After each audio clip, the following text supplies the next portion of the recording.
بسم الله الرحمن الرحيم. الحمد لله رب العالمين، والصلاة والسلام على سيدنا محمد وآله وصحبه أجمعين. اللهم علمنا ما ينفعنا وانفعنا بما علمتنا وزدنا علما والحقنا بعبادك الصالحين. أحد الإخوة أرسل سؤالا يقول: لدي سؤال لحضرتك وهو أمر حيرني كثيرا.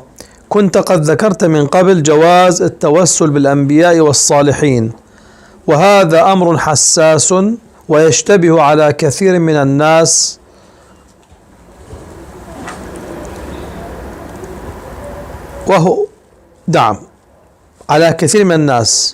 وهو أن لماذا لا ندعو الله مباشرة بدل أن نتوسل بأحد؟ وقد سألت أحد الشيوخ ممن يلقون بعض الدروس في المساجد لماذا يتوسل الصوفية بالأولياء بدل الدعاء مباشرة، فقال: لا يفعل ذلك إلا جاهل أو شخص يئس من رحمة الله أو مشرك.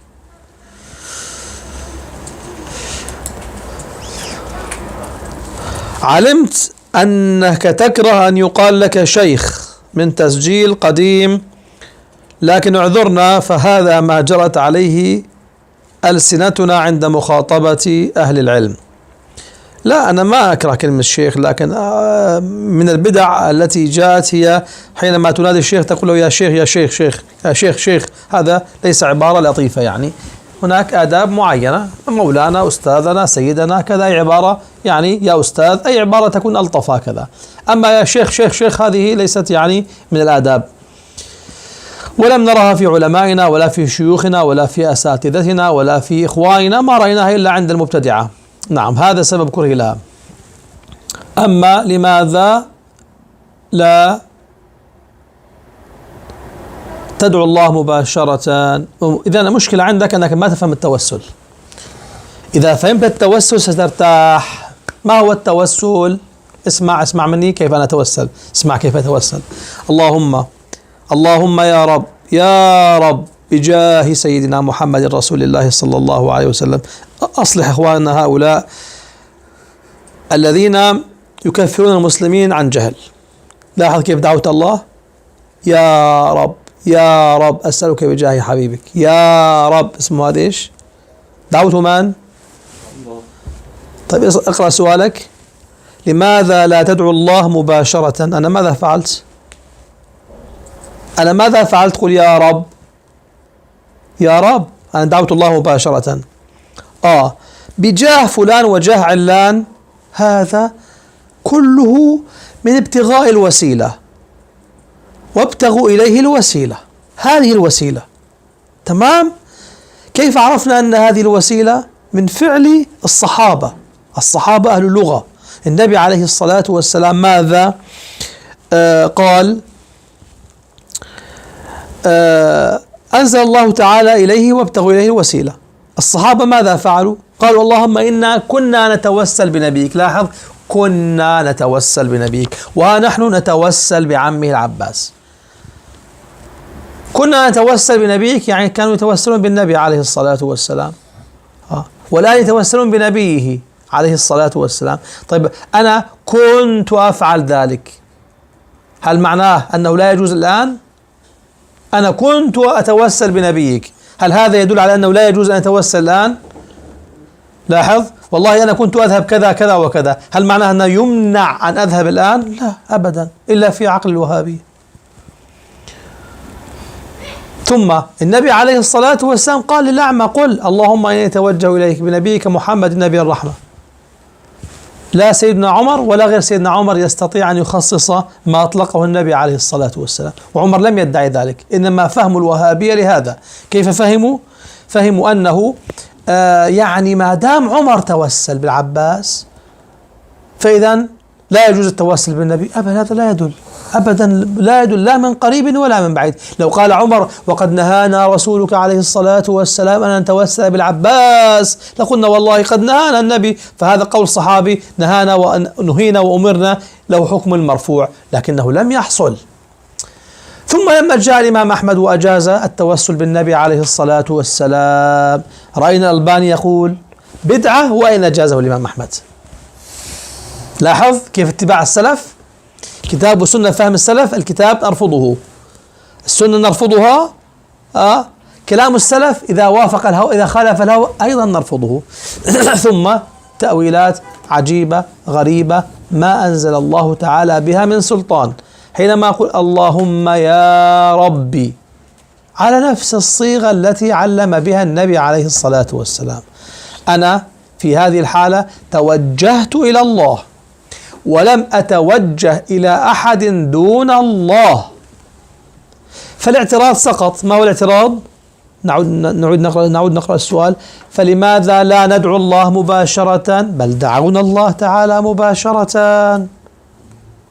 ماذا كانت تفعل قريش؟ اسمع وافهم، وعي، من وعى يعي عي، عي هذا الأمر. ما هو؟ كانوا يقولون يا هبل، يا أيتها اللات العزيزة، يا أيتها العزى، كفر شرك والعياذ بالله بلا شك. لماذا؟ هو يعبدها ويصلي لها ويسجد لها ويسألها الرزق. الرزق نعم الرزق يا أخي، لذلك قال ذلك النبي: فابتغوا عند الله الرزق، لأنهم كانوا يبتغون الرزق من الأصنام ويعتقدون أنها فاعلة مع الله أو دون الله. ما فكرة العبادة؟ اسمع يا أخي، هذه فكرة الوثنية موجودة في كل مكان، هي واحدة، سواء كانت في الهند الذي يعبد بقرة أو فارة أو بعوضة في الهند، أو الذي يعبد حجارة أو أشجار، اللات والعزى ومناة الثالثة الأخرى. ما هي فكرة الوثنية؟ فكرة الوثنية أنه في رب إله، تمام، هذا كبير جدا لكنه بعيد عنا لا نصل إليه، فنحتاج إلى آلهة صغيرة نقترب منها، وهي التي إيش؟ تشفع لنا عند الله تعالى، فنحن ندعوها ونحن نسألها الرزق، وهي آلهة معبودة مع الله. لاحظ، مع الله. إيش يعني مع الله؟ لما جاءهم يدعوهم إلى إله واحد ماذا قالوا؟ أجعل الآلهة إلها واحدا. لاحظ التسوية بين الآلهة، بين الإله الكبير والآلهة الصغيرة. أجعل الآلهة إلها واحدا. إذن الندية والمثلية والتسوية مع الله فرق كبير جدا بين هذا وبين ما يقول يا الله يا ربي وحدك لا شريك لك، أنت الخالق الرازق المعطي المانع المقدر، لا يقدر سواك، لا يضر سواك، لا ينفع سواك. وكل خطبة نقول واعلموا أنه لا يصل ولا يقطع ولا يفرق ولا يجمع ولا يضر ولا ينفع إلا الله. في كل خطبة جمعة حينما كنا نخطب نقولها. وفي كل صلاة نقول إياك نعبد، يا لا نعبد سواك يا رب، لا يعبد سواك أبدا أبدا.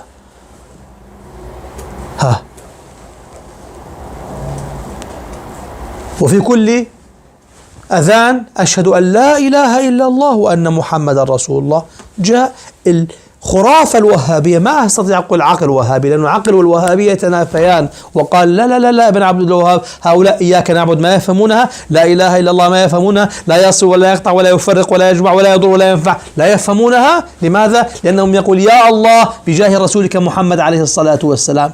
الله أكبر، فرق كبير جدا جدا. يا الله يعني ما في رب غيرك ولا إله ولا معبود سواك، لا يعبد سواك. طيب هذا بجاه سيدنا محمد رسول الله صلى الله عليه وسلم، هل هذا إله مع الله؟ كيف؟ ما هو معبود، كيف يعبد الله؟ معبود، ما في معبود سواه، هذا معبود هذا لا. بس فكروا معي قليلا أيها الإخوة السلفية، حينما نقول اللهم رب هذه الدعوة آتي القائمة آتي سيدنا محمدا الوسيلة والفضيلة والدرجة العالية الرفيعة وابعثه اللهم مقاما محمودا الذي وابعثه اللهم المقام المحمود الذي وعدته. ماذا أفعل أنا؟ ماذا أفعل هنا؟ أدعو للنبي عليه الصلاة والسلام. هل الآلهة يدعى لها؟ أقول مثلا يا رب اللات ارفع شأنها والعزى أعزها، هو آلهة مثل الله تعالى، هذه كيف أدعو لها؟ لذلك هناك خلط كبير جدا عندهم بين مفهوم الألوهية ومفهوم التوسل. طيب الاستغاثة يا أخي ماشي سلمناك بالتوسل. الاستغاثة هي من باب إسناد الفعل إلى غير فاعله. هذا لا يضر ولا ينفع ولا يصل ولا يقطع ولا يفرق ولا يجمع أبدا.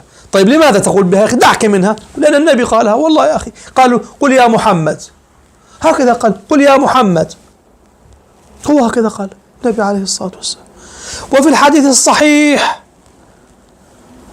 يقول سيدنا رسول الله يقول عن سيدنا عيسى، أخرجه يا أبو يعلى بإسناد صحيح، صححه الألباني، أنا لا أقول صححه الألباني إلا في هذا الموضع، لأن الألباني ليس حجة عندي. قال ولو ناداني من قبره يا محمد لأجبته، يعني سيدنا محمد رسول الله يجيب عيسى ابن مريم إذا ما نادى النبي عليه الصلاة والسلام. الغباوة الوهابية ستقول لك ماذا؟ هذا خاص. أين الخاص؟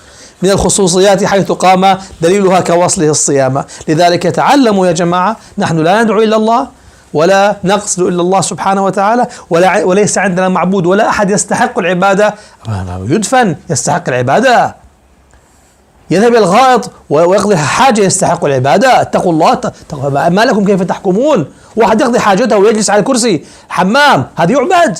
الله أنتم حمقى ما يعبد أبدا ولا يقصد إلا الله سبحانه وتعالى. أما هذه وسيلة جعلها الله تعالى، مثل الماء هذا الماء الليمون هذا